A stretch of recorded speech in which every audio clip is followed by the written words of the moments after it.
kwa namna ile ile tena katika jina la Yesu. Uko tayari kwa ajili ya neno la Bwana? Uko tayari kusikia kutoka kwa Bwana? Nyanyua mikono yako juu. Nyanyua mikono yako juu. Ulituma neno lako nipone, wewe ni Bwana ponya. Ulituma neno lako nipone, wewe ni Bwana. Neno la Mungu ni uponyaji. Neno la Mungu ni uponyaji. Kuna vitu vimeugua kwenye maisha yako, kuna vitu vimevunjika. Bwana akitaka kukusaidia na kutumia neno. Kiwango cha juu cha huruma za Mungu ni neno. Kiwango cha juu cha Mungu kukusaidia ni neno.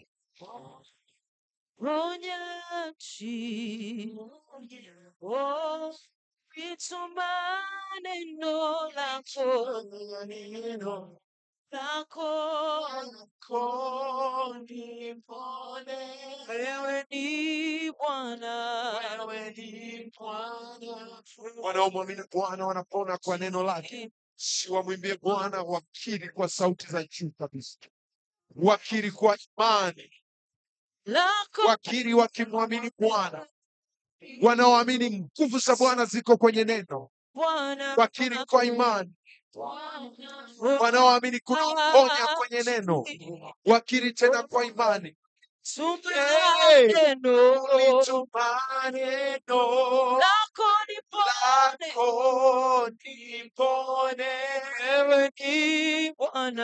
Wewe ni Bwana.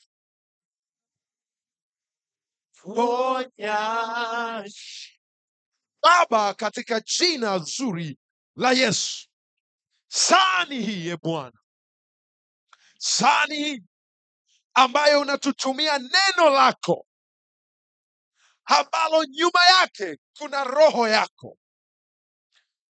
Unasema ya kwamba kila andiko lina pumzi ya Mungu.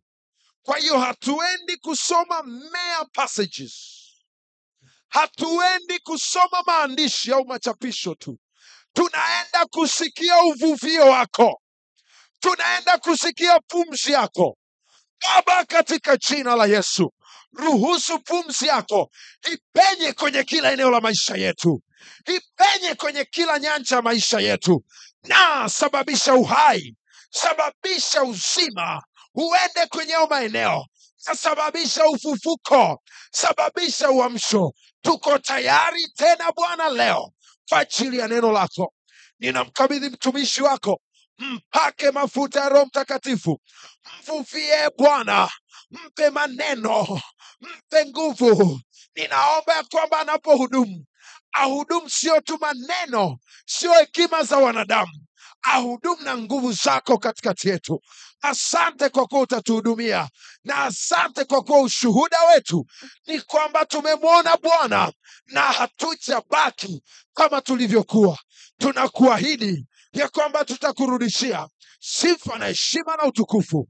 Asante kwa kuwa ni mwaminifu. Katika jina la Yesu Kristo tumemwomba Bwana. Wanaomwamini waseme amen. Wanaomwamini Bwana kwa ajili ya uponyaji waseme amen. Amen. Haleluya. Mshangilie tena Bwana Yesu, shangilie tena Bwana. Amen. Bwana Yesu atukuzwe. Amen. Kwenye mwezi wa sita mwezi wote wa sita isipokuwa hizo siku 3 za maombi ya kufunga ambazo nitasimama kuhudumu, tutahudumiwa na mmoja wa wana kwenye nyumba hii ambaye amethibitishwa. Mwezi wote nitakuwa nimekaa pale, na vile vile na mimi nitakuwa naandika, nitakuwa najifunza. Bwana Yesu asifiwe. So ninaomba kanisa la New Vine Dodoma tumpokee, sio tu anapokuja kuhudumu, lakini tumpokee kwenye mioyo yetu. Paulo anasema amkupokea tu neno, lakini mlitupokea sisi kwenye mioyo yenu. Nataka tumpokee kwenye mioyo yetu, anapotuhudumia tusikie hekima za Mungu na tusikie nguvu za Mungu. Tumpokee Pastor Ashfat Obed wakati anakuja kutuhudumia katika jina la Yesu. Karibu.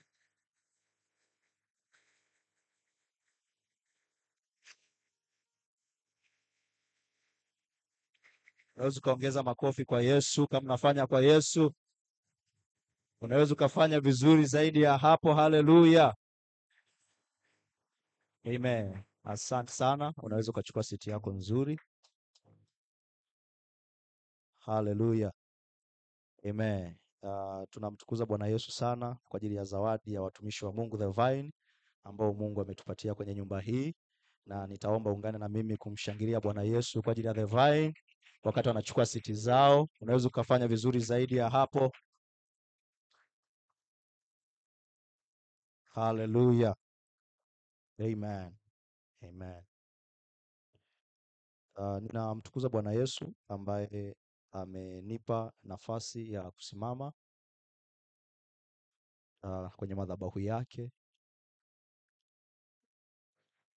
na ninamshukuru Mungu sana kwa ajili ya baba yetu pamoja na mama kwa kuniamini na kunipatia nafasi hii ya kuzungumza na ndugu zangu kwenye nyumba hii, na kwangu sichukui kwa wepesi, na kila nikisimama hapa nimekuwa nazungumza na siendelei kuzungumza kwa kuwa nataka labda ajisikie vizuri, nazungumza kwa sababu ndio ukweli. Baba na mama wamehusika kwenye kunitengeneza kuwa hivi nilivyo leo. Bwana Yesu asifiwe. Na kama kuna mambo mazuri ambayo huwa mnayaona kwangu, nimejifunza kwao mengi, na kama kuna mambo ambayo mnayaona sio mazuri, ni mambo ambayo bado hata mimi naendelea kupambana ili niendelee kuwa bora, na sio kwa kuwa hawajanifundisha au hawajanionyesha njia. Bwana Yesu asifiwe. Kwa hiyo ninamshukuru Mungu sana sana kwa ajili ya zawadi ya baba na mama.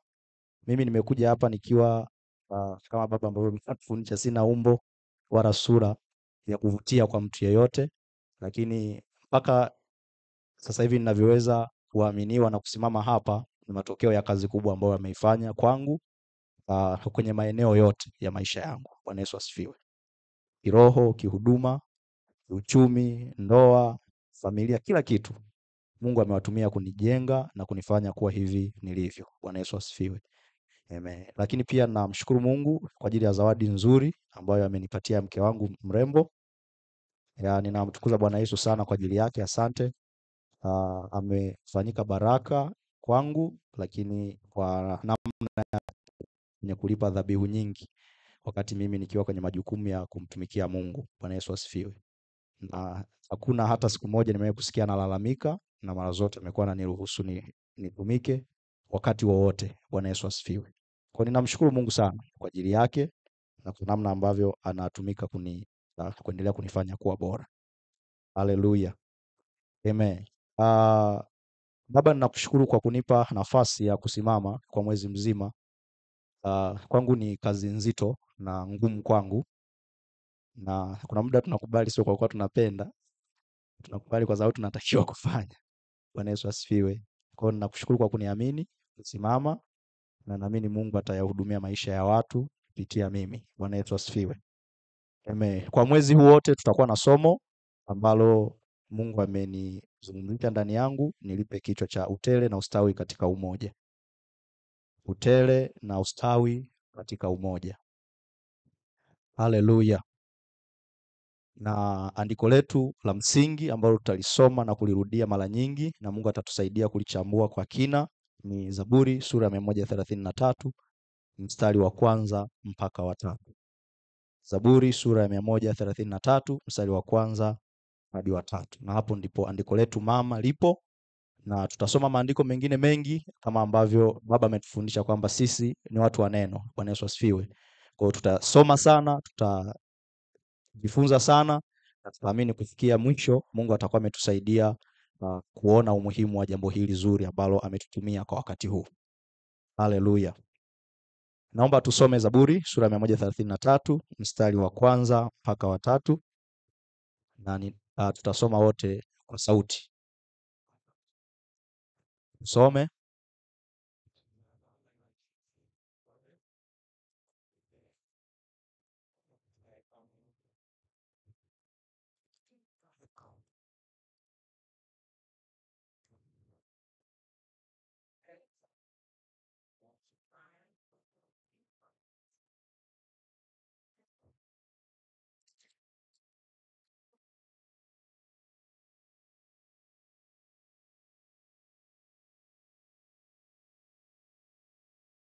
Haleluya.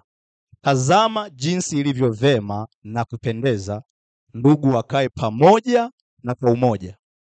Na hali hiyo ambayo mwandishi wa Zaburi Mfalme Daudi anayoisema, anailinganisha kama mafuta mazuri kichwani yashukayo ndevuni, kwenye ndevu za Haruni, yanashuka mpaka upindo wa mavazi yake, na anayafananisha kama umande wa Hermon ushukao milimani pa Sayuni, maana ndiko Bwana alikoamuru baraka na amu uzima hata milele. Bwana Yesu asifiwe. Kwa hiyo ninamshukuru Mungu kwa sababu kupitia maandiko haya Mungu atatusaidia kuona kwa kina umoja unafananaje. Bwana Yesu asifiwe. Na ni namna gani tunaweza kukawa na umoja. Kwenye utangulizi wangu kuna mambo kadhaa nitayazungumza, na kuna uwezekano kama muda hutatosha tutaishia kwenye utangulizi. Na kila mahali ambapo watu wamekusanyika pamoja kwa umoja, huwa kuna nguvu ambazo zinaambatana na watu hao.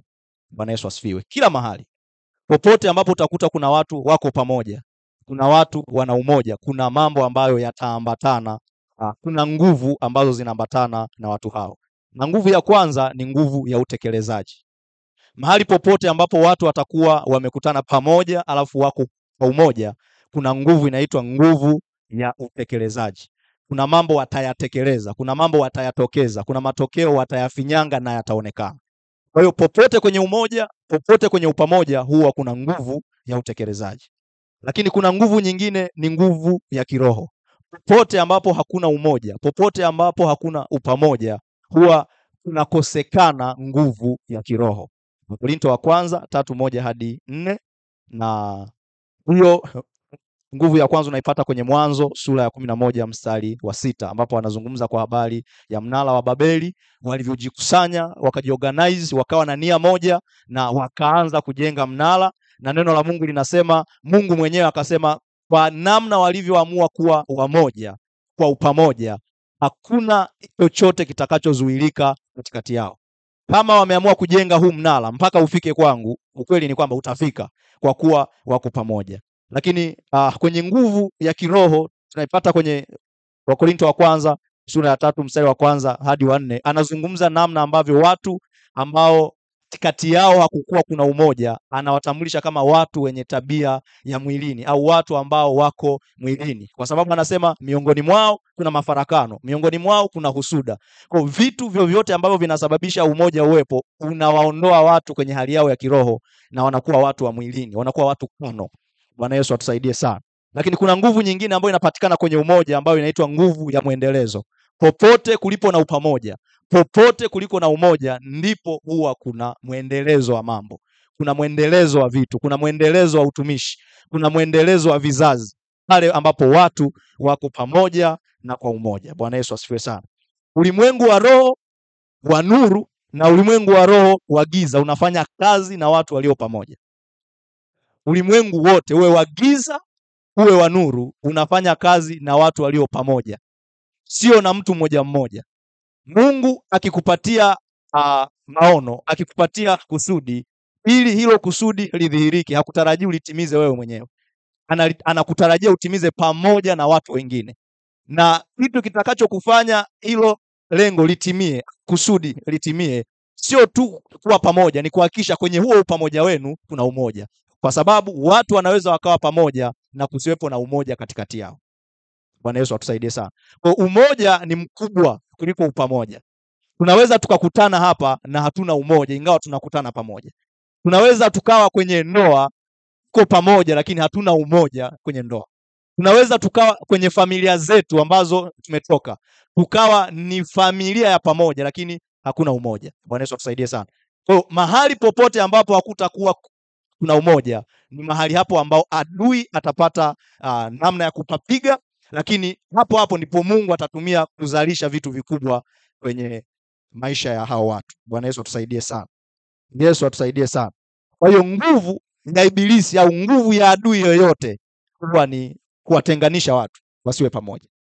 Kama Mungu atataka kuvuruga familia, atawatenganisha hiyo familia. Kama Mungu atataka kuvuruga taasisi yoyote, biashara yoyote, atahakikisha analeta migongano, mivurugano kwenye hiyo taasisi, kwenye hiyo ndoa na kwenye hiyo familia. Bwana Yesu atusaidie sana. Hautatimiza jambo lolote kubwa kwenye maisha ukiwa peke yako. Hautatimiza jambo lolote kubwa. Kama kuna jambo lolote umelitimiza, ujue sio kubwa ukiwa peke yako. Bwana Yesu atusaidie sana. Nimekuwa najifunza sasa hivi namna ya uendeshaji wa kampuni, na mtu mmoja akawa anatufundisha, anasema duniani kote unaposikia matajiri wakubwa duniani kote ni watu ambao wameanzisha kampuni. Hakuna tajiri ambaye hana kampuni. Bwana Yesu atusaidie sana. Matajiri wote ni watu wenye makampuni. Kwa hiyo kama utataka ufanye kitu chochote cha maana kinachoonekana, lazima ukusanye watu na lazima ufanye kazi na watu. Hakuna kitu chochote kikubwa kwenye ulimwengu kinachofanywa na mtu mmoja. Vitu vyote vikubwa, vitu vyote vinavyoonekana kwenye huduma, kwenye ndoa, kwenye familia, kwenye maeneo yote ya maisha yetu, vinafanywa na watu waliokutana pamoja na watu walioamua kuwa wamoja, sio kukutana pamoja peke yake. Bwana Yesu atusaidie sana. Yesu atusaidie sana. Mungu atakupa maono. Mungu atakupatia malengo. Mungu atakupatia kusudi kwenye eneo lolote la maisha, kwenye ndoa, lakini ili ulitimize hilo kusudi, lazima ujifunze kuwa pamoja na watu, kuwa na umoja na hao watu na kuhusiana nao kwa ujumla wao. Bwana Yesu asifiwe sana. Kwa hiyo wakati wowote pale ambapo unajua kabisa kuna kitu Mungu anakutaka ukifanye, msingi kabisa hakutarajii ukifanye peke yako. Nakutarajia ukifanye pamoja na wengine, ukifanye pamoja na watu waliokuzunguka. Bwana Yesu asifiwe sana. Haleluya. Kama Mungu atataka uende mbali kwenye eneo lolote la maisha yako, atakuletea watu. Kama Mungu atataka uende mbali kwenye eneo lolote la maisha yako, kwenye ndoa yako, atakuletea ndoa zingine. Bwana Yesu asifiwe. Ndio maana mfano New Vine Church hapa tuna kundi la wanandoa ambao tuko pamoja. Huo ni ujumbe Mungu anatutumia kwamba anataka ndoa zetu ziende mbali. Bwana Yesu asifiwe sana. Kama utakuwa na huduma ya uimbaji, hautaenda mbali ukiwa peke yako, utahitaji back vocals, si ndio? Bwana Yesu atusaidie sana. Utahitaji uwe kwenye the vine ili uende mbali, hautaenda peke yako. Bwana Yesu atusaidie sana. Kwa Mungu anatutarajia tuwe na watu, tuwe nao pamoja, lakini tuishi nao kwa umoja ili kuhakikisha tunaenda mbali. Bwana Yesu atusaidie sana. Kuna msemo wa Kiswahili unasema kama unataka kwenda haraka nenda peke yako, lakini kama unataka kwenda mbali nenda na watu wengine. Bwana Yesu atusaidie sana. Hiyo ni kukuambia kwamba kama Mungu atakutaka uwe mtu mkuu, atakutaka ufanye vitu vikubwa, atakutaka usurvive kwa muda mrefu kwenye ulimwengu, kwenye utumishi, kwenye hiyo ndoa, atahakikisha unaenda na watu. Na hao watu yeye mwenyewe atakuletea. Bwana Yesu asifiwe sana. Haleluya. Mambo ya Nyakati wa kwanza sura ya 12 mstari wa 21 mpaka 22. Mambo ya Nyakati wa kwanza 12 21 hadi 22. Mambo ya Nyakati wa kwanza 12 21 hadi 22. Umefika?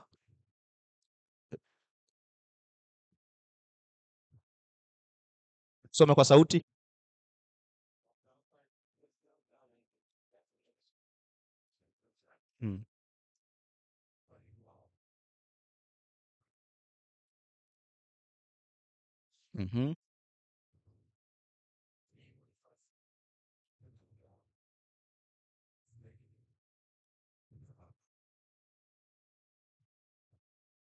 Haleluya. Maana siku kwa siku Mungu alikuwa anamletea Daudi watu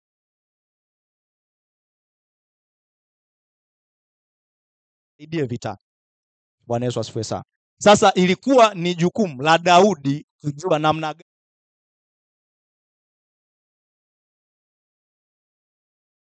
hadi wamsaidie kuendea kile ambacho alikuwa anakiona mbele.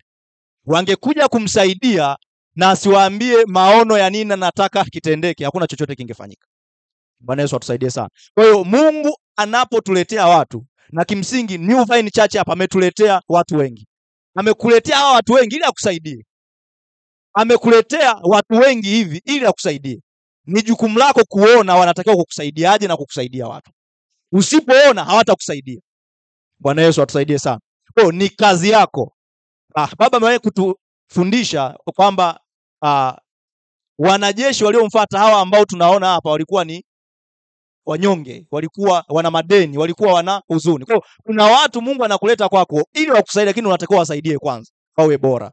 Unatakiwa wasaidie kwanza wawe na tija, waweze kukusaidia kwenye huo uelekeo ambao wewe unataka kwenda. Bwana Yesu asifiwe sana.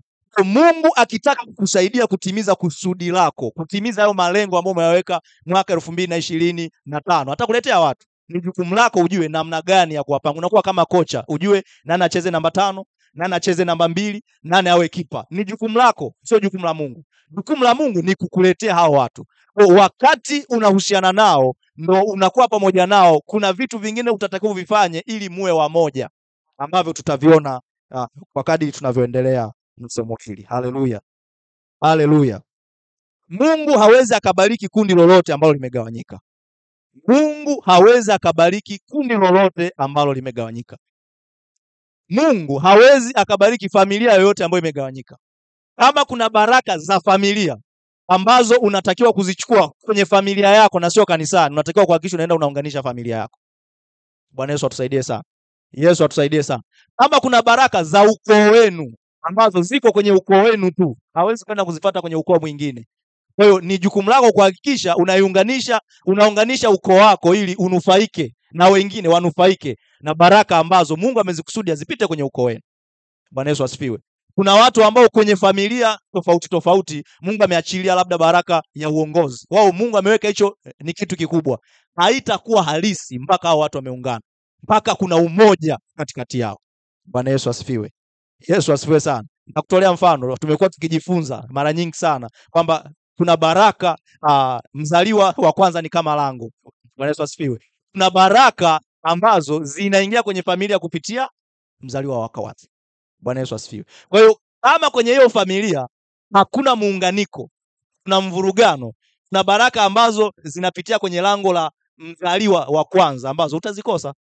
Kwa lazima kuwepo kuna muunganiko. Na shetani akitaka usizipate atahakikisha analeta migogoro, analeta shida, anahakikisha hakuna namna yoyote ya kuelewana ili usinufaike na hizo baraka. Bwana Yesu atusaidie sana.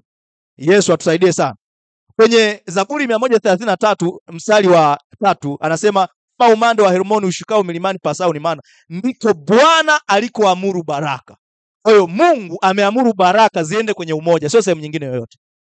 Unaweza ukapata baraka zingine, lakini baraka zilizoamriwa huwa zinaenda kwenye umoja.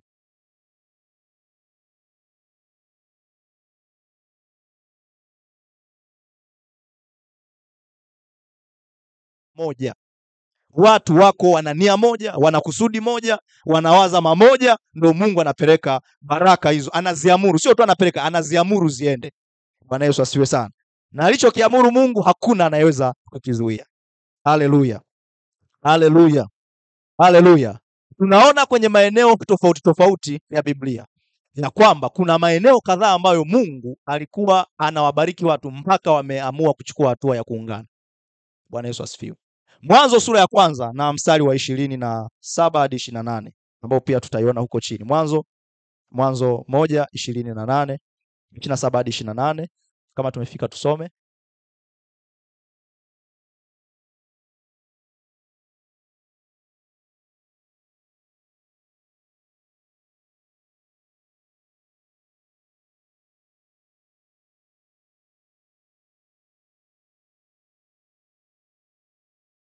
Nazo unazipata kwa kuwa umefanya nini? Huko kwenye ndoa. Nje ya ndoa kuna aina ya baraka ambazo hutazipata. Bwana Yesu atusaidie sana. Bwana Yesu atusaidie sana. Na huo ndio ukweli. Neno la Mungu linasema ukipata mke umepata kitu chema, si ndio? Hapa anasemaje? Nawe umepata kibali kwa Bwana. Kwa hiyo kuna aina ya vibali ambavyo huvipati ukiwa single boy. Kuna aina ya vibali ambavyo ili uvipate lazima uwe na mtu ambaye ni mmoja. Bwana Yesu asifiwe sana. Haleluya. Kwa nini tujifunze somo hili? Kwa nini tujifunze somo hili? Jambo la kwanza, Mungu ni Mungu wa umoja. Yeye mwenyewe anafanya kazi kwa umoja na anafanya kazi na wale walio kwenye umoja. Kwa nini tujifunze upele na ustawi katika umoja? Moja, Mungu ni Mungu wa umoja. Na yeye mwenyewe anafanya kazi kwa umoja na anafanya kazi na walio kwenye umoja. Bwana Yesu asifiwe sana. Mungu baba aliwahi kutufundisha kwenye moja ya madarasa, nafikiri ilikuwa darasa la Tirano, kitu kama hicho. Akatufundisha kwamba tunaposema Mungu tunamzungumzia Baba, tunamzungumzia Mwana na tunamzungumzia Roho Mtakatifu. Hao wote ni moja. Bwana Yesu asifiwe. Mungu ni Baba, lakini Baba peke yake sio Mungu. Bwana Yesu asifiwe sana. Mungu ni Mwana, lakini Mwana peke yake akiamua ajitenge, kimsingi hatuna neno Mungu tena, inaondoka. Bwana Yesu asifiwe. Kwa mahali popote utakapoona anazungumziwa Mungu, tafsiri yake anazungumziwa Baba, anazungumza Mwana, anazungumziwa Roho Mtakatifu. Bwana Yesu asifiwe sana. Kwa Mungu operation yake siku zote anafanya kazi kwenye umoja. Hafanyi kazi peke yake. Biblia inasema, sehemu zingine anasema kwamba Mungu alikuwa msalabani akiupatanisha ulimwengu na yeye mwenyewe. Pale tulikuwa tunamuona Bwana Yesu, lakini kumbe Mungu mwenyewe ndiye huyu alikuwa msalabani anateswa kwa ajili yetu. Bwana Yesu asifiwe. Kwa operations zote, uumbaji, wokovu, operations hizo zote Mungu anazifanya kwenye umoja wake. Hazifanya akiwa peke yake. Kimsingi ukimuondoa Yesu anakosa sifa ya kuwa Mungu. Ukimuondoa Roho Mtakatifu anakosa sifa ya kuwa Mungu. Anabaki ni kitu kingine sasa, sio Mungu. Kwa hiyo Mungu ni Mungu wa umoja na yeye mwenyewe anafanya kazi kwa umoja. Waraka wa kwanza wa Yohana sura ya 5 mstari wa 8 hadi wa 9. Waraka wa kwanza wa Yohana sura ya 5. Neno la Mungu nasema, kwa maana wako watatu washuhudiao mbinguni, Baba,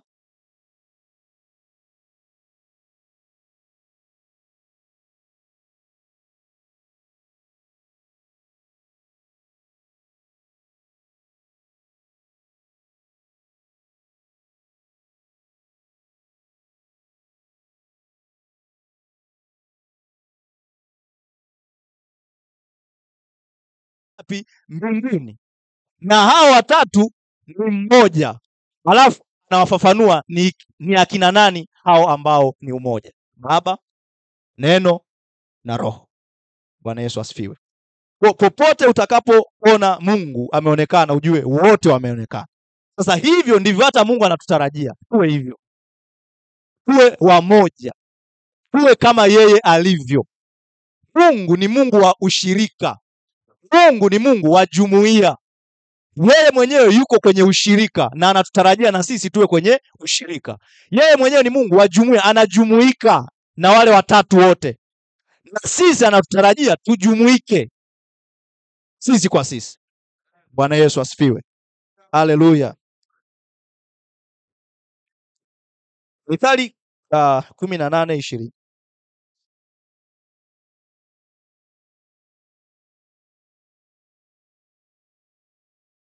Tunafika? Sorry, sio hiyo. 18:20.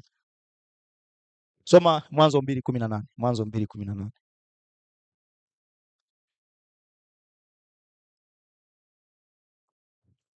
Bwana Mungu akasema, si vema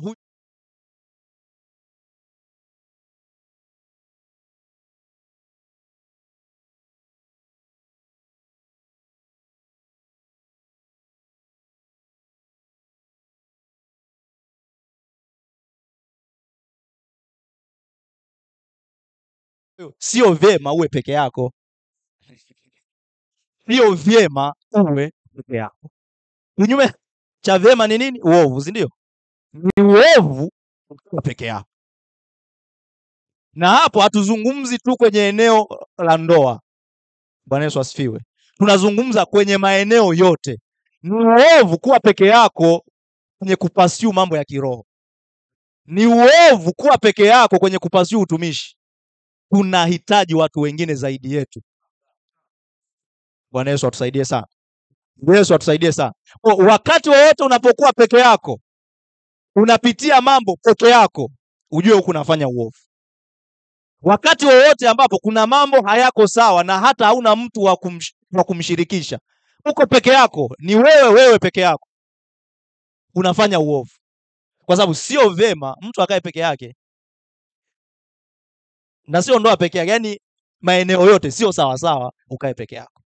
Sio sawa sawa, inafikia hatua mpaka unapelekwa gerezani, hakuna hata ndugu mwingine anayejua unafanya uovu. Sio sawa sawa. Kwa hiyo Mungu anatutarajia asiwepo aliye peke yake, kila mtu awe na wenzake, kwa sababu huko ndiko ameamuru baraka. Kwenye umoja ndo Mungu ameamuru baraka, kwenye upamoja ndo Mungu ameamuru baraka, kwamba huyo mtu anaweza asiwe na uwezo wa kukusaidia chochote ambacho kitashikika, lakini akakuunganisha na watu wa kukusaidia. Mungu ameamuru baraka ije kwako kwa namna hiyo. Ni marufuku kuwa peke yako. Mungu anakutarajia usiwe peke yako. Bwana Yesu atusaidie sana. Yesu atusaidie sana. Namba 2, kwa nini tujifunze ustawi na utele katika umoja? Namba 2, katika umoja hakuna kitu kinachokufa. Chochote mnachofanya mkiwa pamoja huwa kinapokea uhai.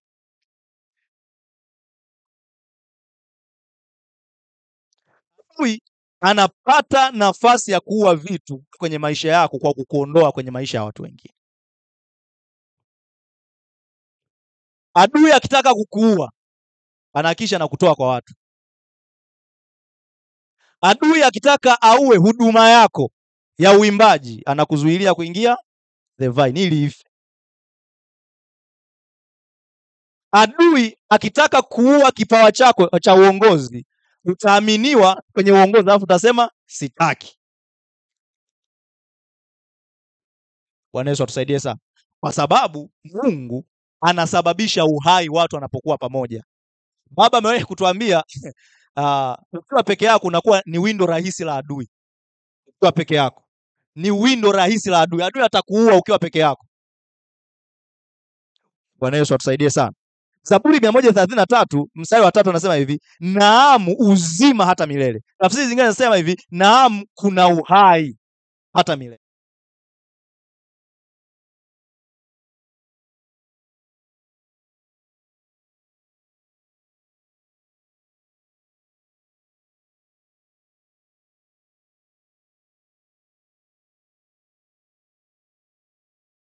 Utakufa ukiwa peke yako. Tumekuwa tukijifunza hapa kwamba hata kama ukiweka malengo hakikisha una accountability partner ambaye anaweza akakuwajibisha, akakusaidia. Kwa kuna umbali haujafika kwa sababu umeamua kufanya mambo peke yako. Kuna vitu vimekufa kwenye maisha yako. Kuna vitu ambavyo haviendi kwenye maisha yako kwa kuwa umeamua ni wewe na wewe na wewe peke yako. Bwana Yesu tusaidie sana. Namba 3, mtu aliye peke yake ambaye hayuko pamoja katika umoja na watu wengine ni windo rahisi la adui. Kama shetani atataka kukupiga na kukuua, tahakikisha anakuondoa kwenye kundi. Bwana Yesu asifiwe. Mtu ambaye yuko peke yake ni target rahisi kwa adui.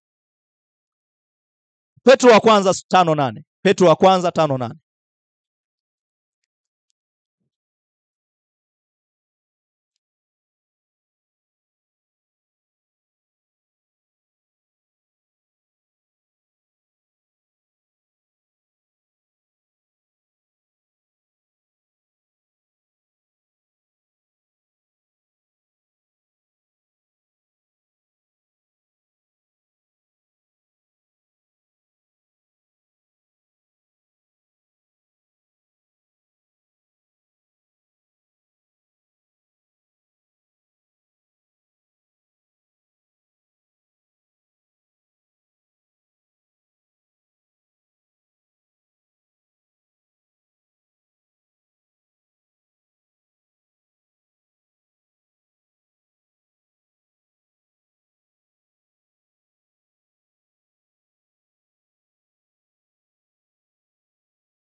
nguka akitafuta mtu ammeze. Kwa wanaomezwa ni wale watu ambao hawako pamoja, wanakesha na wenzao. Bwana Yesu atusaidie sana. Bwana Yesu atusaidie sana. Simba akiwa na winda huwa anafanya nini?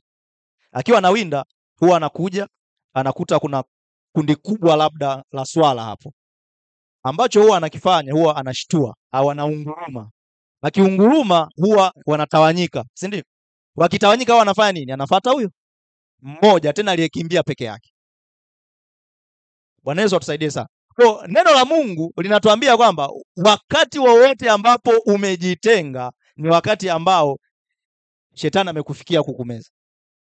Wakati wowote, kwenye eneo lolote. Sasa unaweza ukaona sijaanguka kwenye dhambi, lakini amemeza huduma yako. Kwa sababu gani? Umejitenga, hutaki kutumika na wenzako. Bwana Yesu atusaidie sana. Umejitenga, hutaki kuomba na wenzako.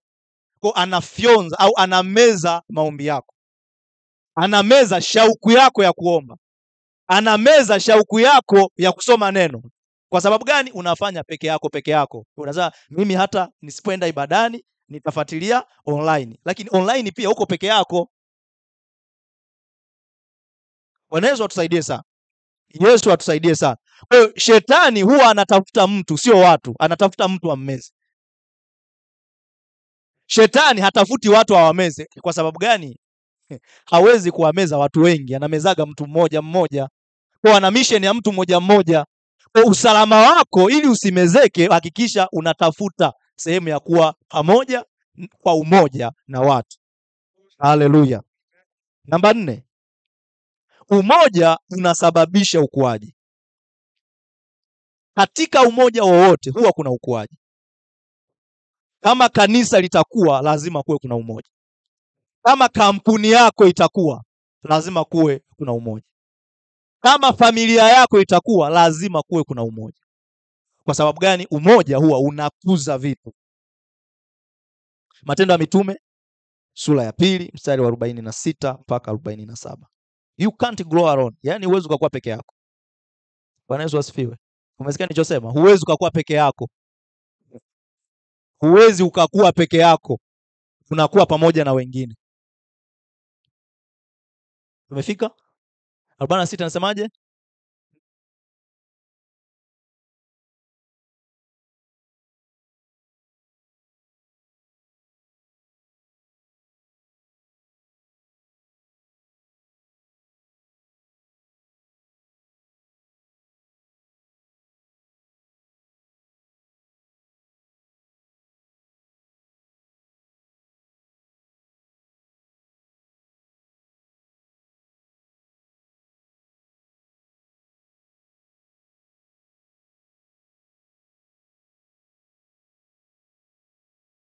Moja. Neno la Mungu alisemi walikuwa wanatoka kwenda kushuhudia, si ndio? Linasema walikuwa pamoja, wanamsifu Bwana pamoja, wanaomba pamoja, wanakula neno pamoja, wanakula mkate pamoja. Na kwa hicho tu kanisa likafanya nini? Likaongezeka. Bwana Yesu asifiwe sana. Watu huwa wanavutiwa kwenye umoja. Watu huwa wanavutiwa sehemu ambapo watu ni wamoja. Watu huwa wanavutiwa sehemu ambapo watu wako pamoja. Watu huwa wanavutiwa. Ni kama ambavyo ukipita eneo ukakuta watu wako mkutanoni wengi sana, utatamani tu hata wewe uwepo, si ndio? Utatamani tu uwepo. Why? Watu wanavutiwa na makundi ya watu yaliyo pamoja. Na wakikuta umoja huwa wanakaa. Bwana Yesu asifiwe sana. Kwa hiyo jambo la kwanza ni kuwa pamoja. Ndio maana sasa hivi tazama ilivyo vyema na kupendeza ndugu wafanye nini? Wakae pamoja. Kwa hiyo kwanza ni pamoja. Alafu watu wakikuta umoja kwenye huo upamoja, watu wanabaki hapo hapo kwenye upamoja. Bwana Yesu asifiwe. Kuna shuhuda nyingi tumekuwa tunazisikia hapa. Watu wanakuja wanasema alivyokuja tu akaona kanisa ni familia, akaamua afanye nini? Abaki. Kwa hiyo mtu amebaki kwa sababu ameona kuna umoja wa kifamilia kwenye kanisa hili. Atakapokuja akakuta hakuna huo umoja wa kifamilia hapa, ataondoka. Kwa hiyo kanisa litaongezeka pale kwenye umoja. Taasisi itaongezeka pale kwenye umoja. Watu watatamani kuwa kama ninyi kama hiyo familia yako ina umoja. Bwana Yesu asifiwe. Haleluya. Kwa assignment namba 1 ni kwamba kama uko kwenye familia, kwenye ndoa, kwenye maeneo yote ambayo hayana umoja, hakikisha unapambana kuwepo na umoja, na ni kazi yako wewe ambao umeyasikia haya, sio mwingine, yanakuhusu wewe ambao umeyasikia. Bwana Yesu asifiwe. Tutajifunza mbeleni kule namna ya kutengeneza umoja kwa kadiri tutakavyokuwa tunaendelea, lakini kuanzia sasa ujue jukumu hilo linakuhusu wewe, kuunganisha hiyo familia, kuunganisha hao watoto. Na kuna fakta moja mimi ambaye ananifurahisha sana kwenye Biblia, Ayubu, namna ambavyo alikuwa anaiunganisha familia yake. Alihakikisha watoto wake wanatembeleana wao kwa wao. Ni jambo kubwa sana.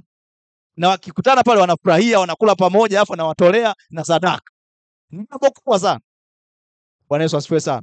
Yesu asifiwe sana. Kwa hiyo ndio maana matokeo yake pia yalikuwa ni dhahiri. Kwa sababu gani? Mungu ameamuru nini? Baraka kwenye umoja. Haleluya.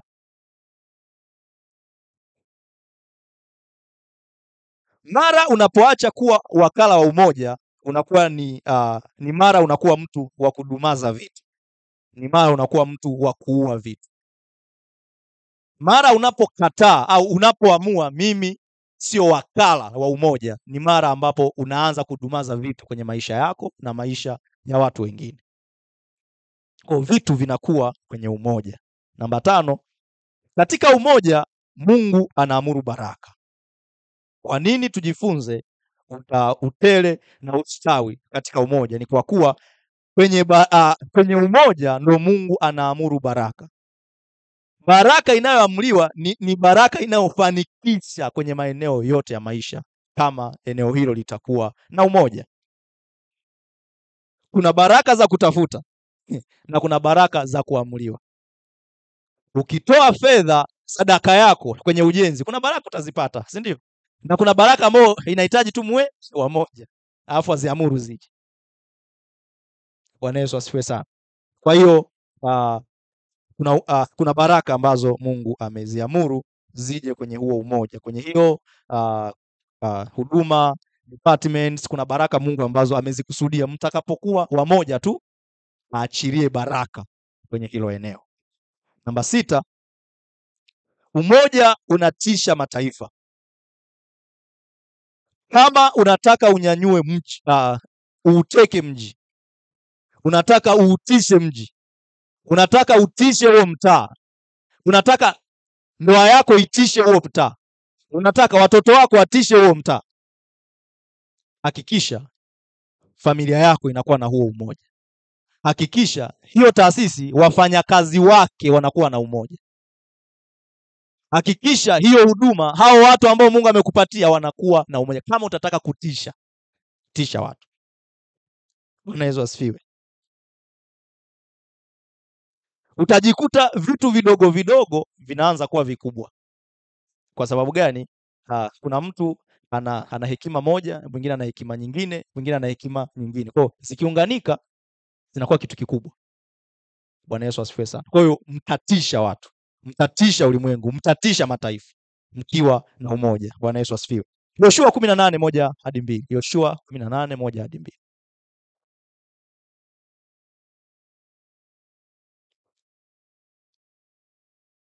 Wewe unafikiri ni kwa nini hauruhusiwi kufanya mkutano mkubwa kule?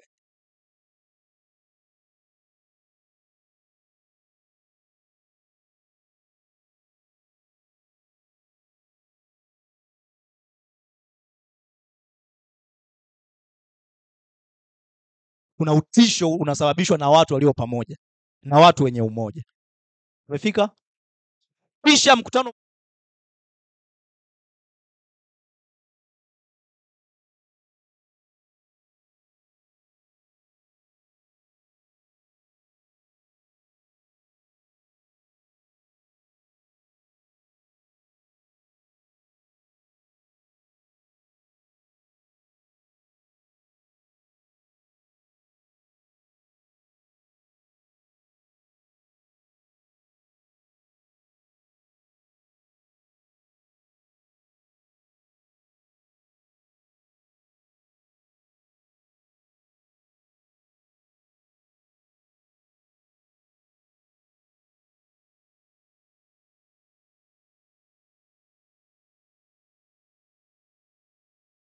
Biblia inatuambia hivi, wafalme waliokuwa kwenye hizo nchi walikuwa wanawaogopa hao watu wanaoenda, na wengine waliwazuia kupita tu kwenye ardhi, na wameahidi kwamba sisi tutapita na hatutachukua chochote, sisi mturuhusu tu njia. Walikataa, wakasema ni marufuku kupita.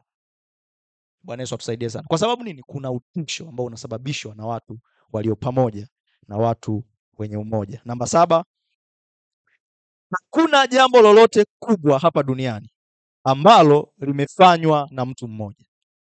Anaweza akaonekana huyo mmoja, usiingie kwenye mtego kwamba amelifanya peke yake. Bwana Yesu atusaidie sana. Yesu atusaidie sana. Baba wanatuambia tuna kazi ya kuhakikisha ministers na pastors tunakuwa, alafu tunaenda maeneo mbalimbali kuwa resident pastors huko, si ndio? Naona aliyepewa ni nani? Ni baba yetu Bishop Goodluck Kikia. Lakini ili yatawale Tanzania nzima peke yake hawezi, anatuhitaji wote. Bwana Yesu atusaidie sana. Kwa kama hii New Vine itakuwa kubwa sana duniani, sio bishop peke yake atakuwa amesimama pale afa amesababisha iwe kubwa hadi. Kila mmoja hapa ana kazi yake ya kuhakikisha New Vine Church inakuwa kubwa. Ana kazi yake kwenye ushering. Anapokuwa anafanya vizuri kwenye ushering, ndio New Vine Church inaendelea kuwa kubwa ulimwenguni. Kila mmoja ana kazi yake. Kwa hiyo hakuna jambo lolote kubwa duniani ambalo limefanywa na mtu mmoja. Alipo. Bwana Yesu asifiwe. Baba huwa anasema hapa, anasema hata hii kazi ya Mungu sio kazi ya one man show, si ndio? Kila mtu anahusika hakikishe hii taasisi inakuwa kubwa. Kila mtu. Kwa hiyo kama ndani yako una maono makubwa, ujue hautayatimiza peke yako. Hutayafanya peke yako. Mambo ya kawaida yanaweza kufanywa na yeyote, lakini mambo makuu yanafanywa na wengi. Mambo ya kawaida yanaweza yakafanywa na mtu yeyote, lakini mambo makuu kwenye ndoa, mambo makuu kwenye familia, mambo makuu kwenye uchumi, mambo makuu kwenye afya, mambo makuu kwenye huduma hayafanywi na mtu mmoja, yanafanywa na watu wengi. Bwana Yesu asifiwe sana. Moja ya adhabu ambayo Mungu anaweza akakupa kubwa ni akupe maono ya kufanya afa kunyime watu. Kwamba sasa bwana mdogo fanya mwenyewe. Unajua umekulaani. Sababu ni kazi nzito kufanya utumishi peke yako. Hivyo na maeneo mengine yote. Zaburi 60:12. Zaburi 60:12. Zaburi sura ya 60 na mstari wa 12. Nasema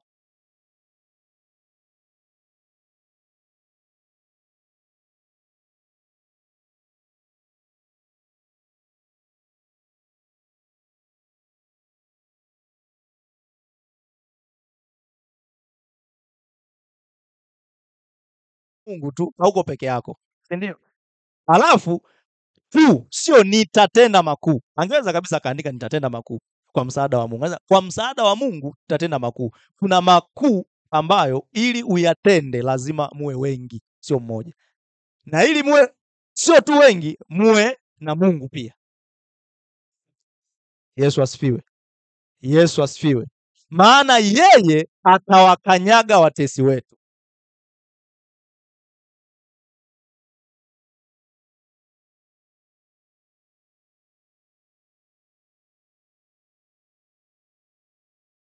Ulimwengu unaweza ukaitazamia. Lazima mume peke yake aweza akatengeneza ndoa kubwa, si ndio? Na mke peke yake aweza akatengeneza ndoa kubwa.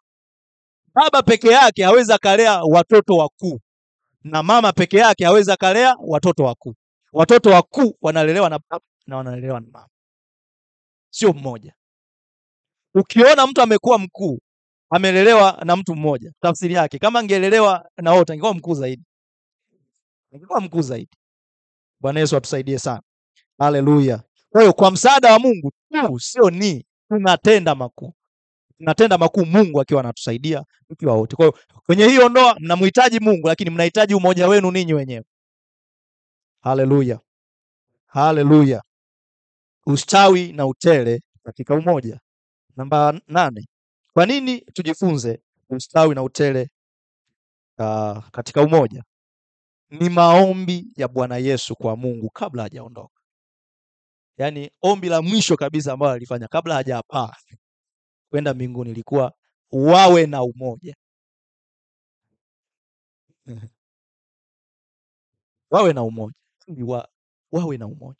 Yohana sura ya 17 mstari wa 20. Yohana 17:20 hadi 24.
Ili ulimwengu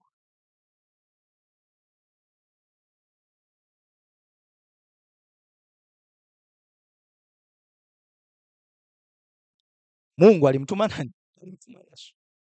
Popote ambapo hakuna umoja unachafua kazi ya Mungu kumtuma Yesu duniani. Kwenye hiyo department, kwenye hiyo huduma, kama hakuna umoja, unawatangazia watu hivi, Mungu hajawahi kumtuma Yesu duniani. Ndio ujumbe unamtumia.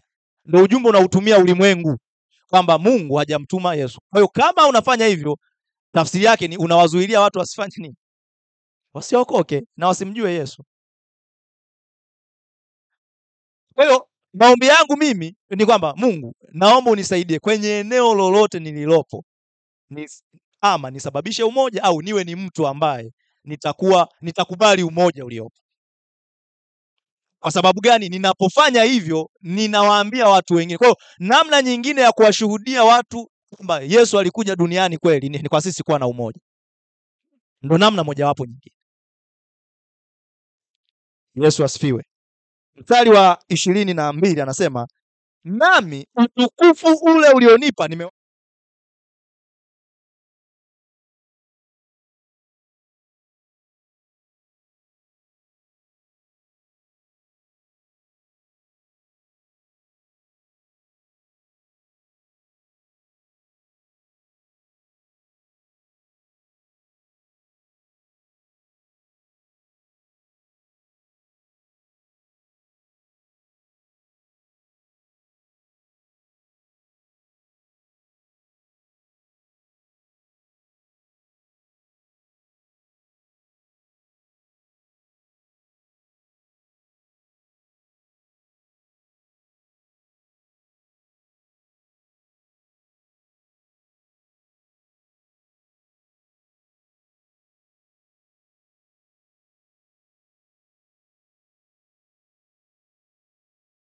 Angalie kwenye hayo maombi ya Bwana Yesu. Jambo la kwanza, Yesu anaomba uwalinde hawa. Kwa nini Mungu awalinde? Na anawalinda na nini?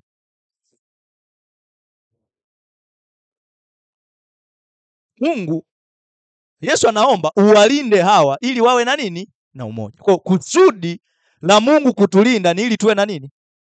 Ili tuwe na umoja. Kusudi la Mungu kutulinda.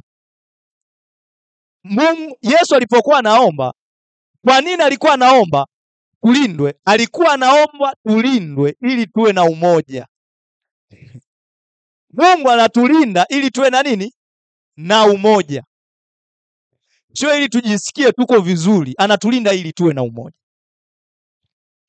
Kulindwa katika umoja ni kuhifadhiwa au kuwekwa salama ndani ya hali ya kushikamana, kupendana na kuelewana. Kulindwa katika umoja ni kuhifadhiwa au kuwekwa salama ndani ya hali ya kushikamana, kupendana na kuelewana. Ni rahisi kulinda kundi lililo pamoja kuliko kundi lililotawanyika. Ni rahisi sana. Yaani tukitaka tuwalinde vizuri inabidi tuwakusanye muwe sehemu moja ndo tuweze kuwalinda. Kundi lililotawanyika ni kazi sana kulilinda. Na ikitokea umeweza utatumia rasilimali nyingi. Yaani kundi ambalo lingehitaji wanajeshi 6 mtahitaji wanajeshi 100 ili mlinde kila mtu mmoja mmoja. Bwana Yesu atusaidie sana. Kwa hiyo ili tuchungwe vizuri, si ndio? Ili tuhudumiwe vizuri tunatakiwa kuwa kwenye nini? Kwenye kundi. Tunatakiwa kuwa kwenye umoja. Bwana Yesu asifiwe. Na hapa tunajua kabisa tuna jumuiya za mguso, si ndio? Jumuiya za mguso ni mkono wa mchungaji kukuchunga, si ndio? Yaani ili mchungaji akuchunge vizuri. Ndio maana jumuiya zipo. Ambazo ziko kwenye makundi madogo madogo ili akulinde vizuri, ili akutunze vizuri, ili akuchunge vizuri. Wakati ambapo umetawanyika ovyo, unampatia kazi mchungaji ya kukulinda vizuri. Unamsababisha mchungaji awe atumie nguvu nyingi sana ambazo hakutakiwa kuzitumia kukuchunga. Wakati unapokataa kuwa mmoja kwenye hiyo huduma ambayo Mungu amekupa, unaleta shida ya namna gani uchungwe, ya namna gani ulindwe, ya namna gani utunzwe. Kwa namna rahisi ya kutunzwa vizuri ni kuwa kwenye umoja. Bwana Yesu asifiwe. Haleluya.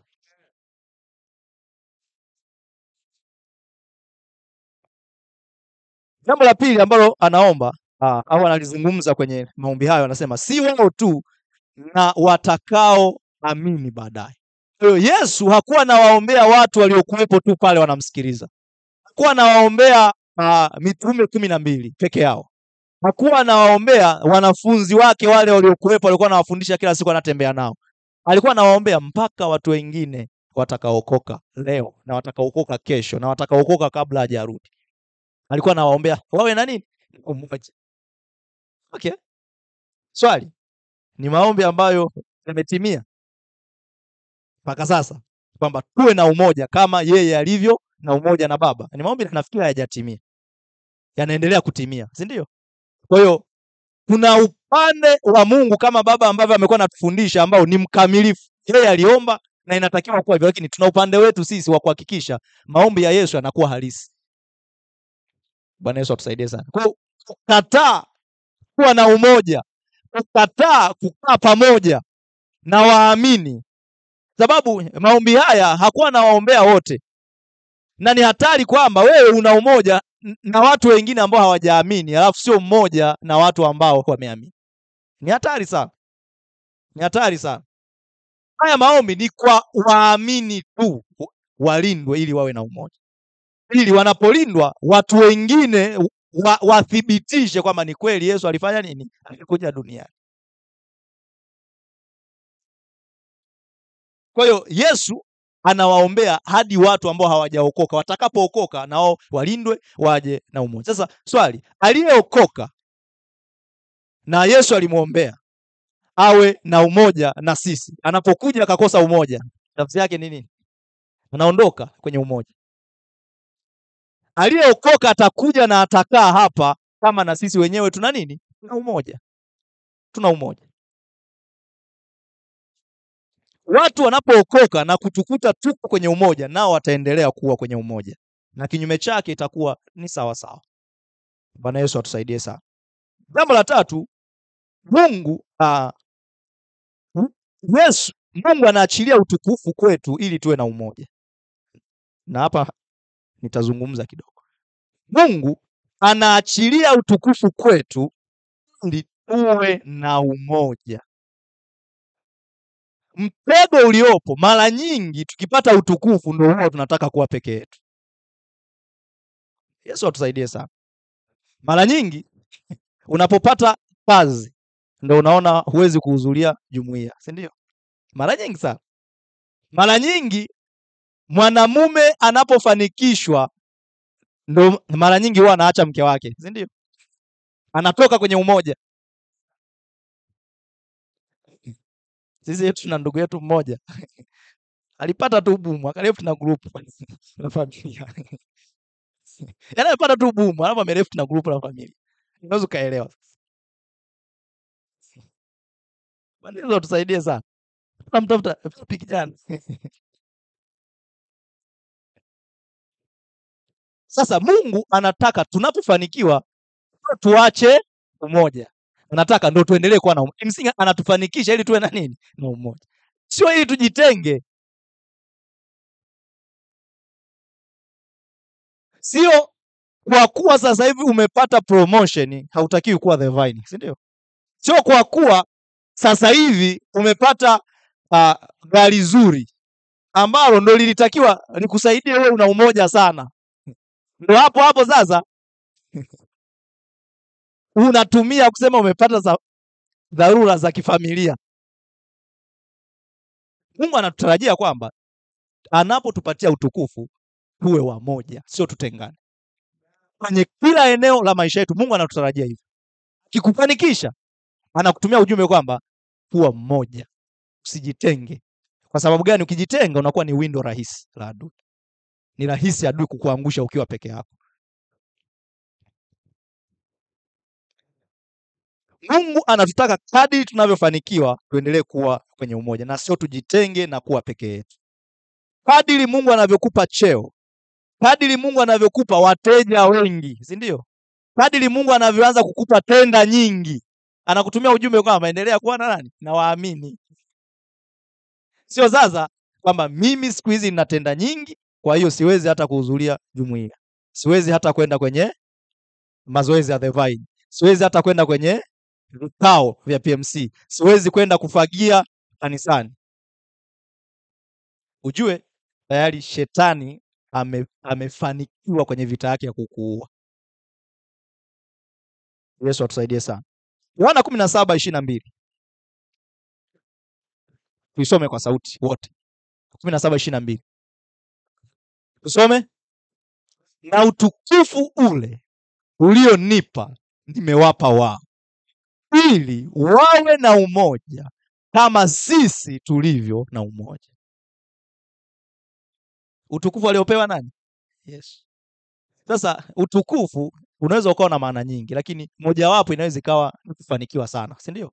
Inaweza ikawa ni kujulikana sana, ni kufahamika sana. Kwa hiyo ujumbe anaotupatia ni kwamba ikitokea sasa hivi Tanzania nzima inakuimba, sio usije kanisani ndio uje sana, sio uache hiyo kwaya, ndio uje sana.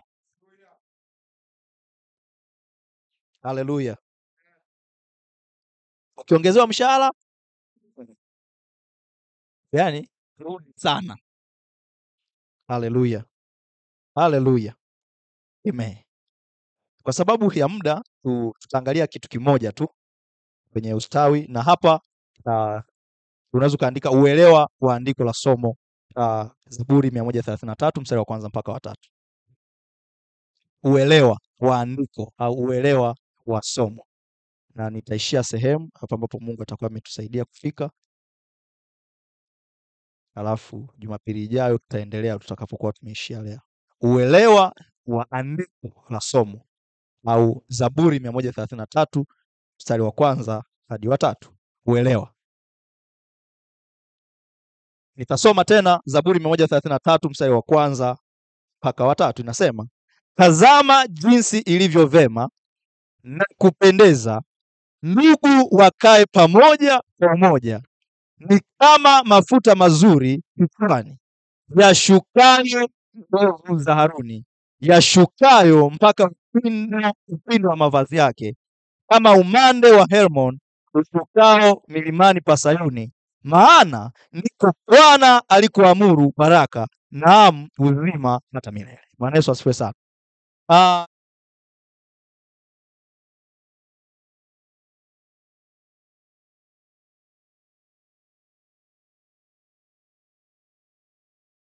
kitu kinafananishwa, unatakiwa kwenda kufanya nini?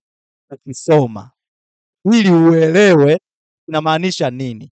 Kwa hiyo tutakapoenda kukisoma na kuelewa hayo mafuta ya Haruni, huo mlima Hermon, tutaelewa kumbe upendo ndo unafananaga hivi, upendo ndo uko hivi.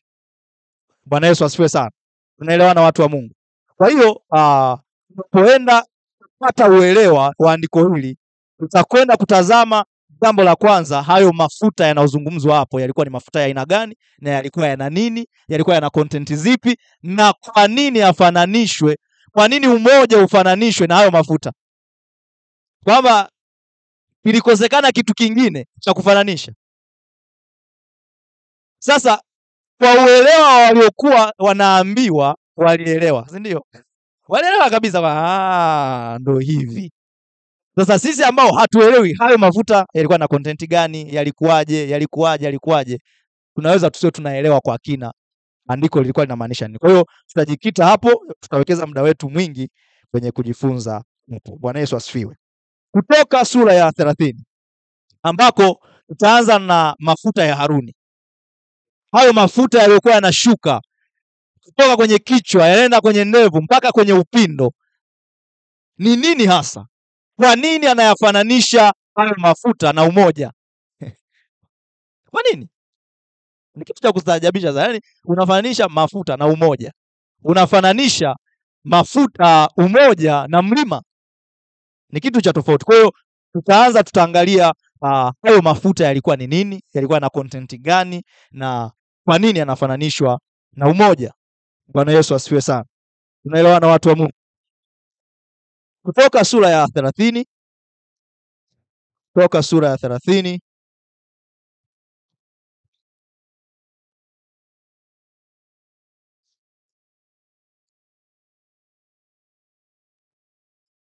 Kutoka sura ya 30 na mstari wa 22.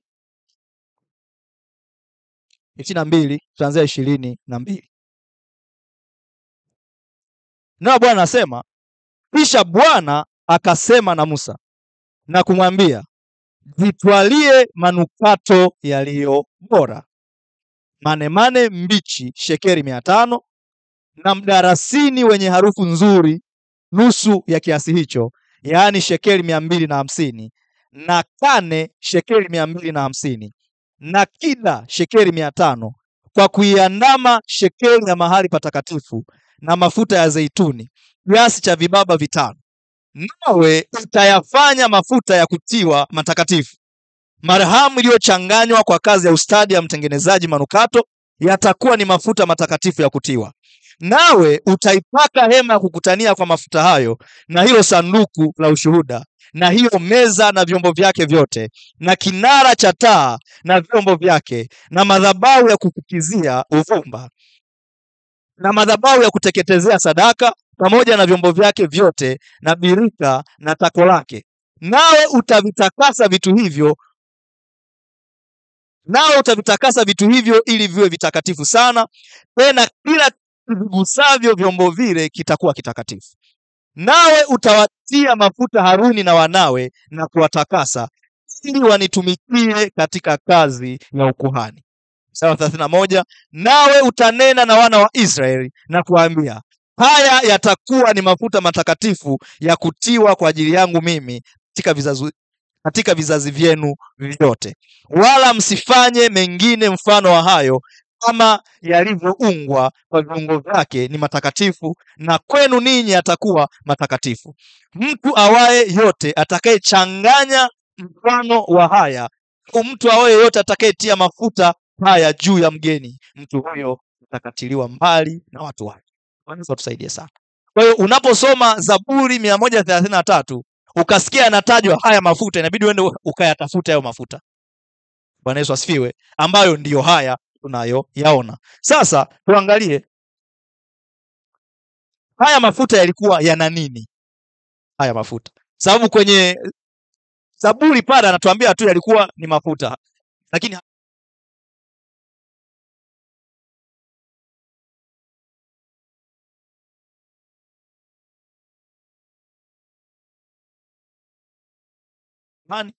actually yalitumika kuweka wakfu vitu, vya madhabahuni, vya hekaluni na kuweka wakfu ukuhani kwa kazi maalum ya ukuhani. Bwana Yesu asifiwe. Kwa hiyo ni mafuta ambayo yalitumika kuweka wakfu au kuvifanya vitu viwe vitakatifu. Na Baba ametufundisha unaposema kitu ni kitakatifu, tafsiri yake kimewekwa pembeni, kimetengwa kwenye matumizi ya kawaida, ni maalum sana. Kwa hiyo umoja unawafanya watu wawe nini? Maalum sana. Umoja unawafanya watu watenganishwe na watu wengine. Ndio maana kwa umoja wa watu unatosha kuambia watu wengine kwamba Yesu alikuja duniani, ambao ndio injili sasa. Yesu atukuzwe sana. Yesu atukuzwe sana.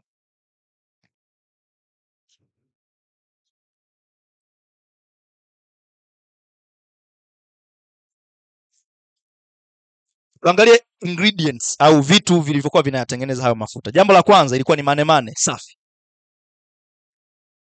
Manemane safi, shekeli 500. Andika hivyo hivyo kabisa. Andika hadi hizo details. Shekeli 500 ambayo nimeshafanya uchunguzi wangu. Shekeli 500 ni kilo 5.7. Kilo 5.7. Sasa unaweza kujiuliza, kabla tujaendelea tu, tutaona kilo tofauti hapo, alafu ujiulize kumwagiwa kilo 5 za nini? Za manemane, si ndio? Za manemane safi. 2 ni mdalasini tamu, ilikuwa shekeli 250 ambayo ni sawa na kilo 2.85. 3 ni kane tamu, KANE, kane tamu, shekeli 250 ambayo ni kama kilo 2.85 pia. Alafu kuna kida, shekeli 500 sawa na kilo 5.7.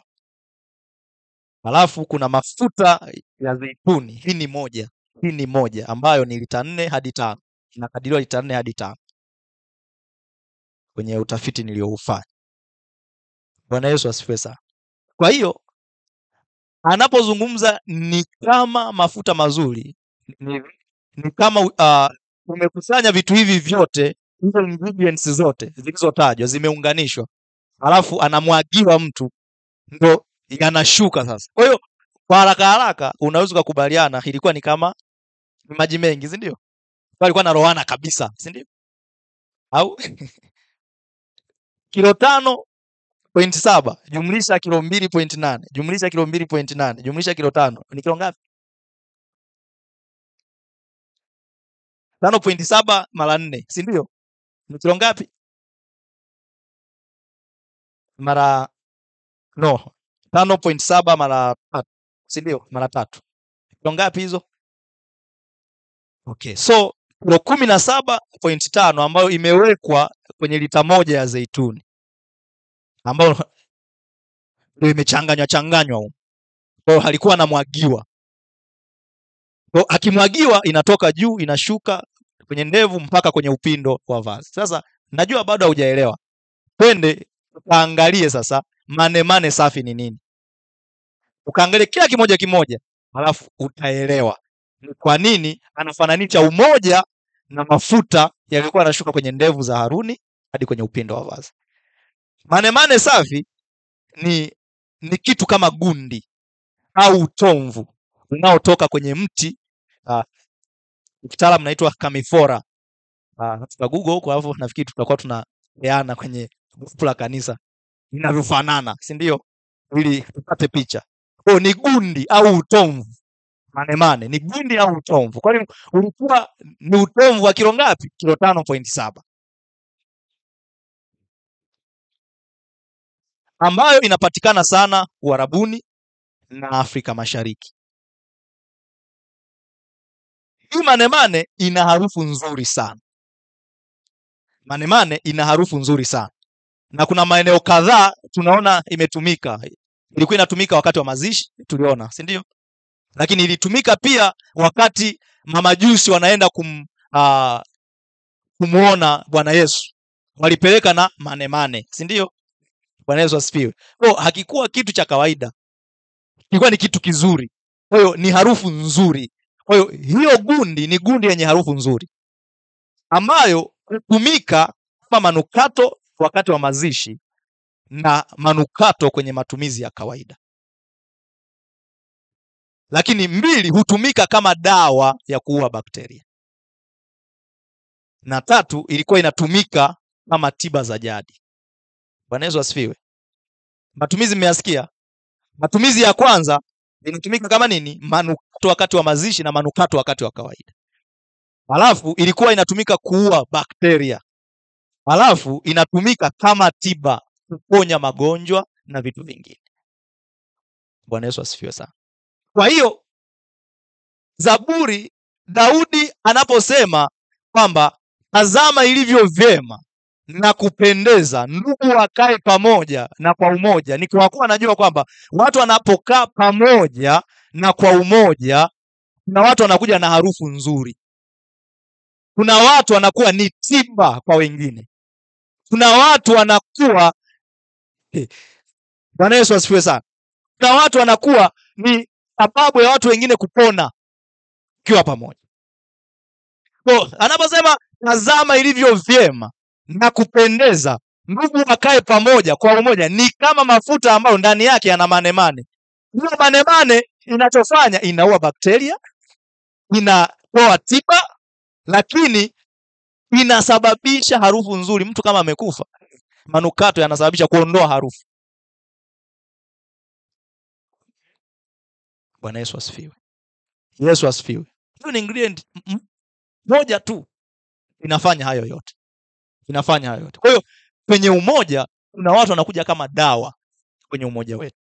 Kuna watu wanakuja wanasababisha harufu nzuri kwenye umoja wetu. Kwa hiyo ukiona sehemu kuna harufu nzuri, tukiona sehemu kuna watu wanapona, kuna watu wanatibika, ni kwa sababu kuna umoja mahali hapa. Umesikia ushuhuda wa Oliver, anasema alipokuja hapa kuna watu miongoni mwetu walifanya ni walimsaidia, wakawa wanamuombea, wakawa wanamuelekeza. Tiba. Bwana Yesu asifiwe. Wanasababisha harufu nzuri.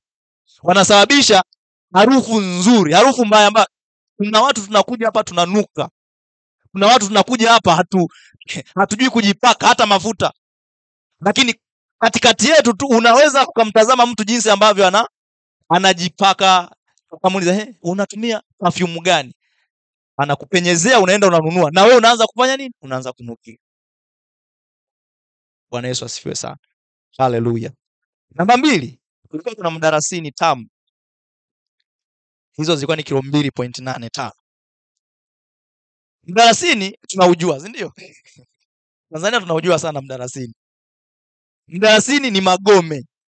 Ni magome ya ndani ya mti ambao kwa kitaalam unaitwa cinnamomum.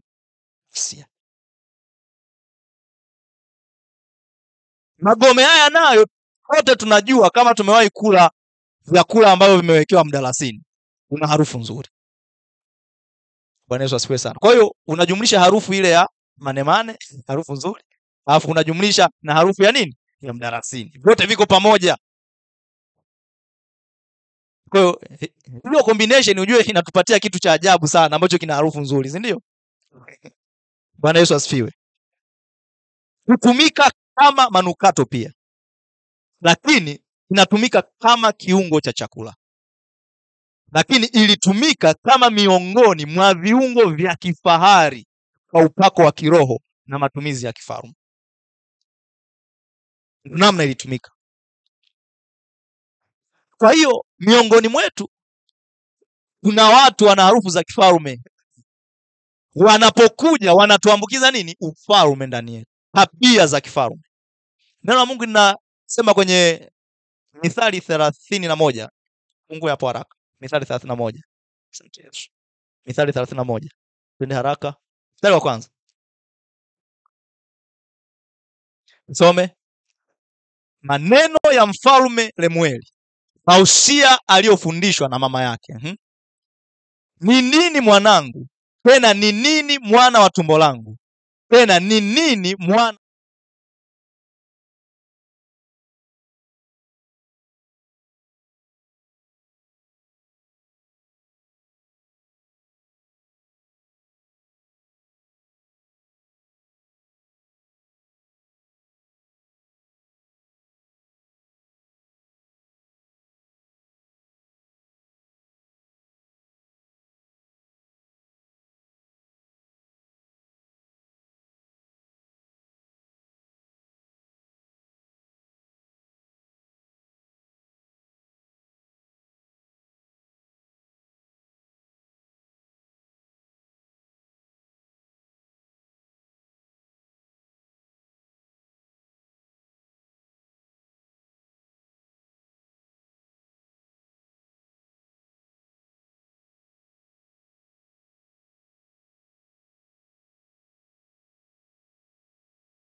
asili ya nyasi,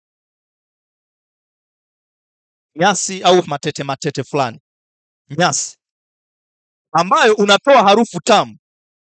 Bwana Yesu asifiwe. Kuna harufu nzuri, alafu kuna harufu nini? Kuna harufu nzuri na kuna harufu tamu, ambapo ukisikia ni kama kuna chakula sehemu, wakati ni manukato tu, sio chakula. Wataalamu wa manukato wanaelewa, si ndio? Mimi sio mtaalamu sana, lakini wataalamu wa manukato ambao Mungu amewaleta kwenye huu umoja wanaelewa. Kuna harufu tamu, kutoa harufu ya kustarehesha. Kwa kane ni mmea ambao una harufu tamu, alafu unatoa manukato ya kufanya nini? Ya kustarehesha. Kuna manukato ya starehe. Kuna watu katikati yetu akizungumza tu unajisikia vizuri, si ndio? Nao watu kiwepo tu ana spread peace. Nao watu tazama ilivyo mema na kupenda ndugu wakae pamoja kwa moja, ni kama nini? Kane. Kwenye umoja kuna watu wanaleta tiba, si ndio? Lakini kuna watu wanaleta starehe kwenye umoja. Kwa tazama ilivyo vema ndugu wakae pamoja. Lakini hutumika kwa manukato na dawa za mitishamba. Bwana Yesu asifiwe sana. Kwa hiyo kane ilikuwa inatumika kwa manukato pia. Kwa sababu gani? Ina harufu ya kustarehesha. Kwenye umoja kila mtu anakuja na ladha yake. Kwenye umoja kila mtu ana ladha yake ya kutoa. Moja ya kitu cha kukufanya uendelee kuwa kwenye umoja ni kwa sababu ujue ndani ya ufahamu wako kwamba na mimi nina ladha yangu kwenye huu umoja, na mimi ninategemea watu watanisababishia ladha kwangu. Ukiwa katikati ya watu wanaonukia vizuri, hata kama wewe hujapuliziwa, ukitoka na wewe unatoka unanukia vizuri. Ukimkumbatia mtu anayenukia vizuri, hayo manukato na wewe yanakuvaa, unatoka naye. Haleluya. Bwana Yesu asifiwe sana. Namba 4, kida. Kida ambayo ilikuwa shekeli 500.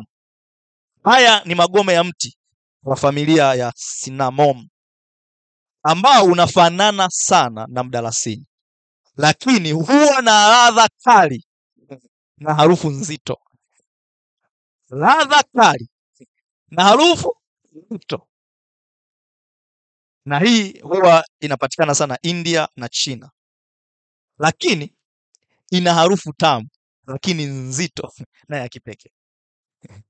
Bwana Yesu asifiwe sana. Harufu tamu ila nzito na ya kipekee. Ina ladha kali. Katikati yetu kuna watu Mungu ametubariki nao ambao hawako tayari kuvumilia unaenda vyovyote. Watakusaidia, watakukaripia, watakusukuma, watahakikisha hauendi vyovyote unavyojisikia. Wakati wanafanya hivyo, kuna watu wanaleta ladha ya kustarehesha, si ndio? Tuna balance. Haleluya. Yesu asifiwe sana. Yesu asifiwe sana. Kwa hiyo kama mafuta, sasa mafuta yana kida ndani yake. Mafuta yana kida ambayo ni harufu nzito, kali, lakini ni nzuri, sio mbaya. Kwa hiyo mtu akikukemea anafanya vizuri. Mtu akikukaripia anafanya jambo jema. Ni sehemu ya wajibu wake kwenye huu umoja, mtu akikukemea na kukukaripia. Yesu asifiwe sana. Haleluya. Lakini hutumika kama kiungo cha chakula, lakini hutumika pia kama tiba ya asili, na hutumika kwenye manukato. Kwa ni kali na kadhalika, hivyo vyote, lakini hivyo vyote inatumika kutibu, si ndio? Mtu akikukaripia amekutibu, si ndio?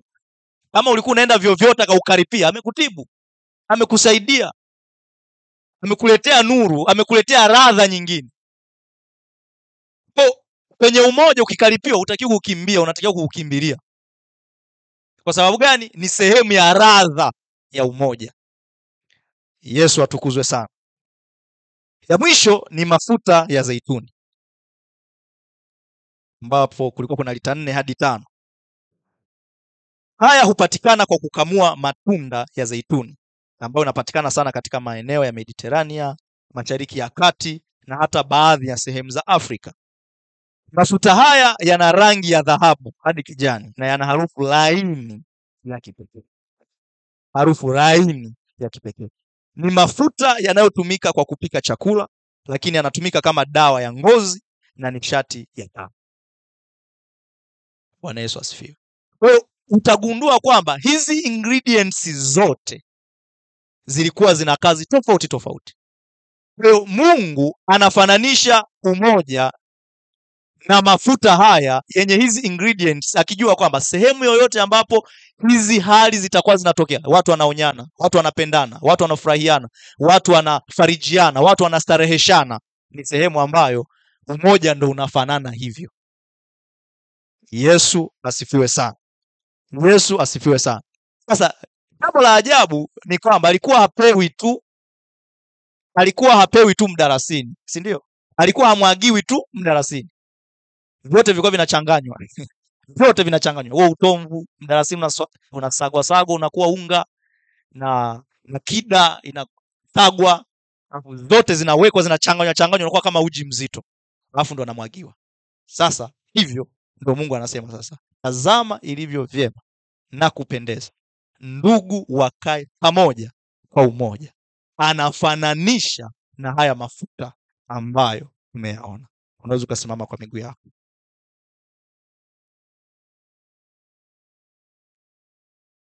Nataka uinue mikono yako umshukuru Mungu kwa zawadi ya watu ambao amekupa kama kida, kama manemane. Umshukuru Mungu. Mshukuru Mungu. Fungua kinywa chako uanze kumshukuru Mungu. Kuna watu ni kida kwenye maisha yako, kuna watu ni manemane, kuna watu ni mafuta ya zeituni kwenye maisha yako, na wako hapa hapa. Mshukuru Mungu kwa ajili yao. Mshukuru Mungu kwa ajili yao. Mshukuru Mungu kwa ajili yao. Fungua kinywa chako sasa katika jina la Yesu. Baba, ninakushukuru sana. Asante kwa zawadi ya watu ambao umenipa kwenye nyumba hii, umenipa kwenye jumuiya ninayopatikana, umenipa PMC. Ninakushukuru kwa zawadi ya hao watu kwenye management. Ninakushukuru kwa zawadi ya hao watu kwa kanisani, watu ambao wana ingredients tofauti tofauti na wametumika kunisaidia kuwa bora, wametumika kunisaidia kuwa wakufaa. Ninakushukuru kwa ajili yao. Wengine wamenikaribia kwa sababu ndivyo umewataka wewe hivi kwangu. Yesu ninakushukuru. Yesu ninakushukuru. Wengine wamenisababisha nistarehe, wengine wamenipunguzia mizigo, wamenipunguzia stress, wengine wamenishauri, wengine wameniombea. Ninakushukuru kwa ajili yao. Ninakushukuru kwa ajili yao. Asante Bwana. Asante Bwana. Asante Bwana. Ni vyema na inapendeza nikae mahali hapa. Sitaki kutoka mahali hapa. Ninakushukuru Bwana kwa kunipanda hapa. Ninakushukuru Bwana kwa kunipanda hapa. Asante Bwana. Asante Bwana. Ninakushukuru kwa kunipanda kwenye umoja huu New Vine Church Dodoma. Ninakushukuru kwa kunipanda kwenye umoja huu wa New Vine Church ulimwenguni. Ninakushukuru kwa kunipanda PMC. Ninakushukuru kwa kunipanda kwenye maeneo mbalimbali ya utumishi mahali hapa. Ninakushukuru kwa kunipanda kwenye jumuiya. Ninakushukuru kwa kunipanda kwenye management. Ninakushukuru watu wote ambao wamenizungushia kwenye hayo maeneo.